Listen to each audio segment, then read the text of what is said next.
My name is Kim Scriven. I work in the Secretariat of the ALNAP network, which is a network working on performance and evaluation in the humanitarian system, and I also work for the Humanitarian Innovation Fund, which is a mechanism to provide support to innovations in operational humanitarian practice.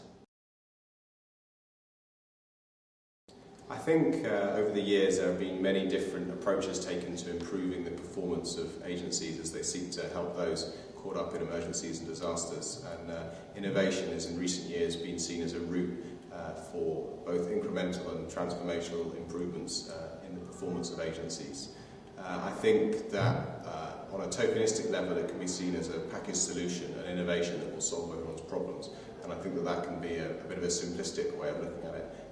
At its most effective, looking at innovation is about thinking through processes of change and how we can employ specific methodologies to improve the way practice is undertaken in the humanitarian system. And through that systematic approach we can support new ideas, support new actors, and really change the way we do things. I think that for those people working in emergencies, there's a long tradition of problem solving and thinking outside the box and being innovative just to get things done in emergency situations. But too often that kind of innovative spirit hasn't led to systematic improvements of performance. So it's been really positive in recent years to see agencies taking more of a systematic approach to innovation. And I think we can see a number of successes. Looking back a number of years, people like Steve Collins working on community therapeutic care and developing new products and processes to treat children suffering from severe malnutrition is one example. Also, the rise of cash-based approaches in humanitarian assistance has been a really important innovation. More recently, I think of some of the innovations that the Humanitarian Innovation Fund has been providing support to.